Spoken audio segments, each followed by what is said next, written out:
सब सुनने वालों को मेरा सादर प्रणाम। आज मैं आपके सामने लेखिका मालती जोशी द्वारा लिखित कहानी पटाशेप प्रस्तुत करने जा रही हूँ। ग्रीन रूम में लौटने के बाद भी तालियों की वह गड़गड़ाहट जैसे उसके कानों में गूंज रही थी। अंतिम पटाशेप के भव्य दृश्य से वह बाहर ही नहीं आ पा रही थी। दर्शकों का प्यार और प्रशंसा दोनों ही उसे अभिभूत किए हुए थे। मन आनंद से ऊब डूब हो रहा था। मत्स्यगंधा की है शीर्षक भूमिका बहुत ही चुनौतीपूर्ण थी। उस भूमिका के लिए चुना जाना ही अपने आप में एक उपलब्धि थी। नाटक के प्रारंभ से अंत तक फैली हुई इस भूमिका में अनगिनत शेड्स थे। चरित्र के कई पेंच थे। नारी के विभिन्न रूपों का प्रदर्शन था। मुग्धा किशोरी केवट कन्या, यौवन मदमाती महारानी और ममतामयी माँ, और अंत में हताश निरुपाय राजमाता। इस चरित्र को निभाने के लिए एक असाधारण प्रतिभा की आवश्यकता थी, और मीरा ने आज साबित कर दिया कि उसके पास वह असाधारण अभिनय प्रतिभा है। उसके सामने कोई ऐरे गहरे नहीं, दिग्गज कलाकार थे। पराशर के रूप में महेंद्र माथुर, शांतनु और सत्यव्रत के रूप में राजीव और रोहित सक्सेना, पर वह तीनों पर भारी पड़ गई थी।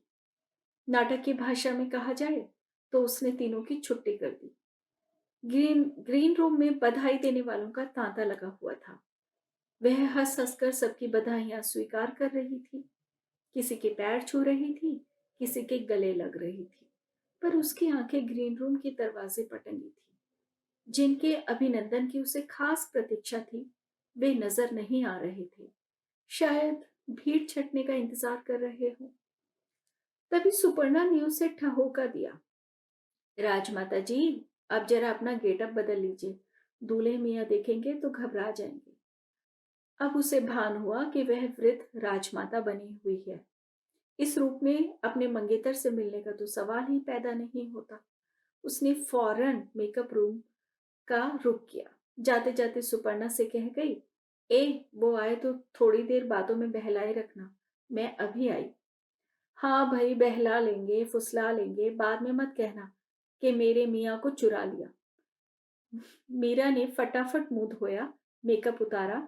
बालों की सफेदी तो शैम्पू के बाद ही जाएगी, पर जितनी झड़ सकती थी झाड़ दी। वह कपड़े बदलकर बाहर आई, तब तक भीड़ छट चुकी थी। सुपर्णा का कहीं पता ना था। हाँ, बुरा सा मुंह बनाए उसका छोटा भाई संदीप जरूर नजर आया। कितनी देर लगा दी दीदी, क्या हॉल में ताला डालने तक रुकना है? उसने चिड़चिड़े अंदाज में कहा। माँ पापा गए कब से? और वे लोग? कौन लोग? अच्छा, वे लोग भाई पता नहीं। कम से कम मिलकर तो नहीं गए। मम्मी पापा से भी नहीं मिले। उन्हीं से तो। तुम क्या सोच रही हो, मैं अपनी बात कह रहा हूँ? अरे, मेरी तो नमस्ते तक का जवाब उन्होंने ढंग से नहीं दिया। अजीब खुसट लोग हैं। इंटरवल में पापा ने चाय ऑफर की तो इतने नखरे दिखाए कि मानो बारात में आए हैं। तुम्हारी सास तो ऐसे जता रही थी मानो यहाँ आकर उन्होंने हम पर बहुत बड़ा एहसान किया हो, और तुम्हारी वो नकचड़ी नंदे पूरे वक्त खी खी खी खी कर रही थी। संदीप काफी भरा हुआ था, इसलिए सबके सामने ही शुरू हो गया। मीरा ने वहां जल्दी से खिसक लेने में ही कुशलता समझी।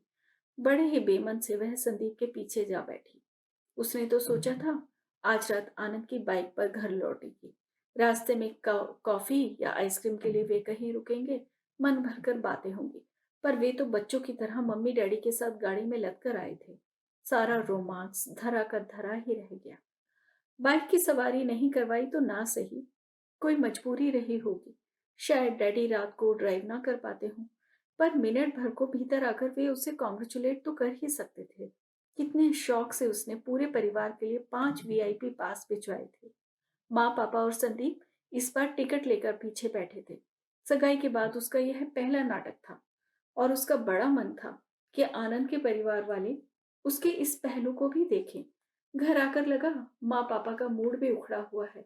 माँ हर नाटक के बाद उसकी नजर उतारा करती थी, और आज तो उसके अभिनय का रूप का जादू सबके सर पर चढ़कर बोला था। पर आज माँ शायद नजर उतारने की बात याद ही ना रही। भाई बहन के घर लौटते ही उन्होंने खाना लगाना शुरू कर दिया। खाना भी सबने चुपचाप ही खाया और सोने चले गए।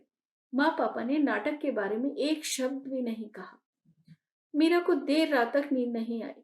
नाटक की पहले वाली रात भी वह सो नहीं पाती है। मन पर एक तनाव सा रहता है। नाटक वाली रात वह खुशी और उत्तेजना के मारे सो नहीं पाती है। नाटक के दृश्य और संवाद उसके मन में चक्कर काटते रहते हैं। लेकिन आज मन में न खुशी है न उत्तेजना, एक हताशा से व्याप्त है। शायद इसलिए आज नींद कोसों दूर चली गई है। दूसरे दिन सारे अखबार नाटक की प्रशंसा से भरे पड़े थे। उनका खास तौर पर उल्लेख किया गया था। बैंक में भी बधाई का सिलसिला जारी रहा, पर उसका मन बुझा बुझा ही रहा।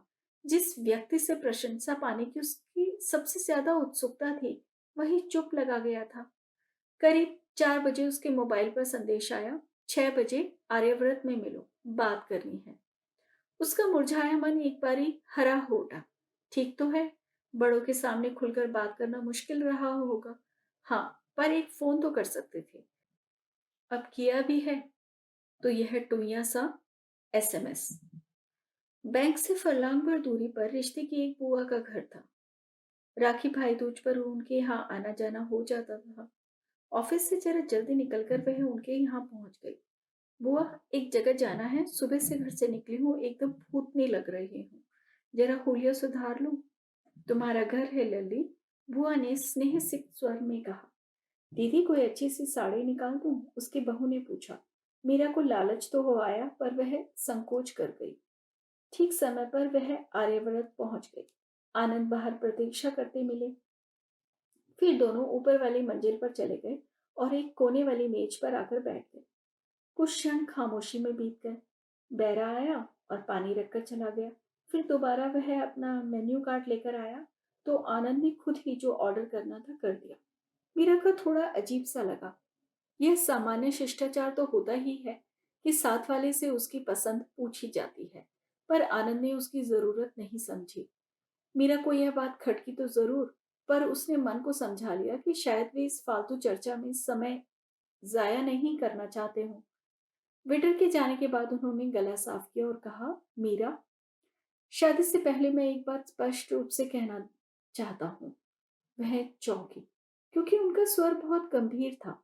उसने कुछ नहीं कहा, उनके ही कहने की प्रतीक्षा करती रही। दरअसल हम लोग नहीं चाहते कि शादी के बाद तुम नाटकों में काम करो। हम लोग मतलब? हम लोग मतलब मम्मी डैडी, मैं और रीना नीना। उसने व्यंग से पूछा, पर उसके व्यंग को वे पकड़ नहीं पाए। पूर्वत गंभीरता से बोले, उन लोगों की राय से कोई फर्क नहीं पड़ता, पर हम तीनों, मम्मी डैडी और मैं, नहीं चाहते कि तुम शादी के बाद नाटक करो। शादी के बाद तो नाटक वाटक वैसे ही कम होता है। कम नहीं, एकदम बंद। उनका स्वर आदेशात्मक था। मीरा चौंकी, थोड़ी आहत भी हुई। वह कुछ कहना चाहती थी, तभी ऑर्डर आ गया। उसने वेटर के जाने की प्रतीक्षा की, फिर बोली, हम लोगों ने तो कभी कुछ छिपाया नहीं। मुझे याद है, आप लोग जब पहली बार घर आए तो पापा ने आपको मेरे नाटकों का एल्बम भी दिखाया था। हाँ, दिखाया था, पर हम लोगों ने उसे सीरियसली नहीं लिया। अक्सर लड़कियां ऐसी टाइम पास हॉबीज पाल लेती हैं। This is not my hobby, उसने तल्खी से कहा। This is my passion. जो भी हो, but this chapter should be close now. दरअसल मुझे वो थिएटर का क्राउड जरा भी पसंद नहीं। ना वे लोग मुझे अच्छे लगते हैं, ना ही उनके तौर तरीके। फिर उनकी टाइमिंग भी बड़ी ऑड होती है। घर गृहस्थी के साथ यह सब नहीं चल सकता। फिर डैडी के शहर में एक पोजीशन है, एक नाम है। हम लोग भी सड़क छाप तो नहीं, मीरा ने कसैले स्वर में कहा। आनंद ने कोई उत्तर नहीं दिया। वे मनोयोग से कांटे में कटलेट के टुकड़े फंसाते रहे, खाते रहे। उन्होंने यह देखने की जरूरत नहीं समझी कि मीरा ने कुछ खाया भी है या नहीं, और उसकी तो जैसे भूख ही मर गई थी। वह तो बस शिष्टाचार वश वहां बैठी थी, और बैठी थी इसलिए कॉफी के घूंट भर रही थी। परंतु सामने वाले ने तो सारा शिष्टाचार ही ताक पर रख दिया था। इसलिए जैसे ही उन्होंने पेपर नैपकिन से अपने हाथ पहुंचे, मीरा उठ खड़ी हुई। मैं चलूंगी अब। घर पर बताया नहीं था, माँ चिंता करेगी। और उनकी प्रतिक्रिया की परवाह किए बिना ही वह रेस्टोरेंट से बाहर निकल आई। वह जानती थी इस तरह अकेले उठ जाना बहुत ही अशालीन और असम्मानजनक था। पर मिस्टर आनंद भी तो उसका लगातार अपमान किए जा रहे थे। उसे शुरू से ही यह आदमी कुछ तानाशाह किस्म का लगा था। पर माँ ने समझाया था, बड़े बाप का इकलौता बेटा है और वह भी बड़ा। उसे हुक्म चलाने की आदत हो गई है, धीरे धीरे सुधर जाएगा। इकलौता भाई तो उसका भी है, पर दोनों भाइयों से छोटा है ना। बेचारा संदीप जितना लाड प्यार पाता है, उससे ज्यादा दिन भर में डांट खा जाता है। हुक्म चलाने की बात तो वह सोच भी नहीं सकता। घर आकर माँ बाप को इस मुलाकात के बारे में बताने का मन हुआ था, पर वह चुप लगा गई, क्योंकि उनकी प्रतिक्रिया क्या होगी इसका उसे पूरा अंदाजा था। माँ उस सांस भरकर कहेगी, शादी के बाद यही होता है बेटा। पता है, मैं इतना अच्छा गाती थी, पूरी बिरादरी में मेरे नाम की धूम थी। स्कूल का कोई कार्यक्रम मेरे गीतों के बिना पूरा नहीं होता था। पर इस घर में आकर मैं गुनगुनाना भी भूल गई। संगीत विशारद हूं मैं। पर गाने के बाद जब मेरे सामान के साथ मेरा तानपुरा भी आया, तो तुम्हारी दादी ने उसे लौटाते हुए मेरे भाई से कहा, यह गृहस्थी का घर है, कोठा नहीं। यहाँ सारंगी तबलों के लिए जगह नहीं। मेरा दुर्भाग्य देखो, संगीत विशारद मैं ही थी, और ऐसे घर में ब्याई गई जहां लोगों को सारंगी और तानपुरे में फर्क नहीं मालूम था। पापा दुखी मन से कहेंगे, बेटे तुम्हारी माँ का अपराधी हूं मैं, इसलिए प्रायश्चित स्वरूप मैंने अपनी बेटियों को पूरी आजादी दी। उन्होंने जो करना चाहा मैंने करने दिया, कोई रोक टोक नहीं की। पर ससुराल वालों की हामी तो मैं नहीं भर सकता ना। माँ बाप का यह संवाद मीरा की कल्पना से नहीं उपजा था। दीदी की शादी के बाद घर में यह नाटक हो चुका था। इतनी अच्छी कविताएं करती थी दीदी, और इतने अच्छे से सुनाती भी थी, यहाँ वहां छपती भी थी। उस कच्ची उम्र में जैसी लिखी जाती हैं उसी तरह की भावुक कविताएं थी। पर शादी के 6 महीने भी नहीं बीते होंगे कि उन्हीं कविताओं को लेकर पति पत्नी में मनमुटाव हो गया। जीजा जी को उन प्रेम गीतों के नायक की तलाश थी, और वे हर परिचित को संदेह की नजरों से देखने लगे। फिर एक दिन अपनी सारी प्रकाशित और अप्रकाशित रचनाएं दीदी यहाँ आकर डाल गई। उसके बाद कुछ दिनों तक किसी अन्य नाम से वह लिखती रही, पर बाद में जैसे वह स्रोत ही सूख गया। अब दीदी अपने बच्चे पालती है और दूसरों के बच्चों को कोर्स की कविताएं पढ़ाती है। स्कूल घर से 7 किलोमीटर दूर है। सुबह शाम बस में धक्के खाते हुए आना जाना होता है। अगर कभी देर सवेर हो जाए या कोई सहयोगी घर तक छोड़ने आ जाए, तो जीजाजी के मन में संशय के नागफन खड़े हो जाते हैं। कभी कभी रो पड़ती है दीदी, इस नरक से तंग आ गई हूँ रे। माँ पापा को दुखी नहीं करना चाहती, नहीं तो कब से अपना बोरिया बिस्तरा उठाकर यहाँ चली आती। माँ बाप को दुखी तो मीरा भी नहीं करना चाहती, पर वह अपनी जिंदगी को भी नरक नहीं बनने देगी।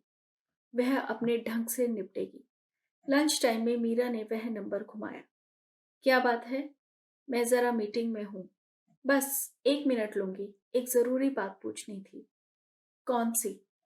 शादी की तारीख क्या तय हो रही है, बता सकेंगे? शायद 25 फरवरी या उसके आसपास। तारीख जानना इतना जरूरी क्यों हो गया? वो हमारे यहाँ 3 महीने का नोटिस देना पड़ता है ना। नोटिस? वो किस लिए? रेजिग्नेशन के लिए। अच्छा, थैंक्स। ठीक है, carry on your meeting, bye. बस इसके बाद उसने अपना मोबाइल साइलेंट पर करके पर्स में डाल दिया। वह जानती थी मीटिंग के बाद ही सही उनका फोन जरूर आएगा, और क्या पता मीटिंग थी भी या नहीं, या उस पर रोक डालने के लिए ऐसा कहा गया था। शाम को जैसे ही गेट से बाहर निकली, उनसे सामना हो गया। अरे आप, चलो चलकर कहीं बैठते हैं। घर में कहकर नहीं आई, देर हो जाती है तो माँ चिंता करने लगती है। कल भी देर से पहुंची थी। मेरा नाम बता दिया करो, कोई कुछ नहीं कहेगा। उनके स्वर में दम्भ था। ठीक है, पर आज होटल वोटल नहीं चलेंगे, बड़ी घुटन होती है। कहीं किसी पार्क में चलते हैं। पार्क में भाग्य से एक पत्थर की बेंच खाली मिल गई। वहां बैठते ही उन्होंने पूछा, ये रेजिग्नेशन का भूत तुम पर कहाँ से सवार हो गया? भूत क्यों? यह तो मेरी बहुत पुरानी प्लानिंग थी। नौकरी तो मैं यूं ही शौकिया पास टाइम पास करने के लिए कर रही थी। शादी के बाद नौकरी करने का मेरा कतई इरादा नहीं था। इस बात का तुमने कभी जिक्र नहीं किया? अरे, सभी बातें पहले से बताना संभव कहाँ हो पाता है। पर नौकरी छोड़ना क्यों चाहती हो? दरअसल मुझे दो नावों पर पैर चल रखकर चलना नहीं आता। आसपास की नौकरी पेशा महिलाओं को देखती हूँ तो बड़ी दया आती है। ना घर ही ठीक से संभल पाता है और ना बच्चे ही ढंग से पल पाते हैं। नौकरी भी बस आधे मन से ही हो पाती है। सारा ध्यान तो घर पर ही धरा रहता है। अपनी दीदी को देखती हूँ, कितनी परेशान है। घर बिखरा रहता है, बच्चे बेचारे से घूमते रहते हैं। तुम्हारी दीदी अकेली है, इसलिए परेशान है। अपने यहाँ तुम्हें किसी भी बात को चिंता करने की जरूरत नहीं। घर और बच्चे सब मम्मी पर छोड़ दो। She is very competent. यह भी कोई बात हुई? बेचारी अभी अभी तो अपने बच्चों से फारिग हुई है। अब वे बच्चों के बच्चे पालेंगी। आखिर उन्हें भी तो कभी आराम चाहिए। बहू के रहते वे खटते रहे, ये क्या मतलब हुआ? देखो भाई, इस देश में 70% औरतें नौकरी करती हैं और उन सबकी गृहस्थी ठीक ठाक चलती है, तुम्हारी भी चलेगी। मैं कोई नौकरी करने के लिए मना थोड़े कर रही हूँ। जरूरत हो तो जरूर करना चाहिए। जिस दिन मुझे लगेगा मेरी कमाई के बिना गृहस्थी की गाड़ी नहीं चल पाएगी, मैं भी कोई जॉब ले लूंगी। पर इस समय बहुत ऊब गई हूँ। नौकरी छोड़ने के लिए शादी से अच्छा कोई और बहाना नहीं हो सकता। आप तो जानते हैं बैंक की नौकरी कितनी जानलेवा होती है। 20 कस्टमर से रोज पाला पड़ता है।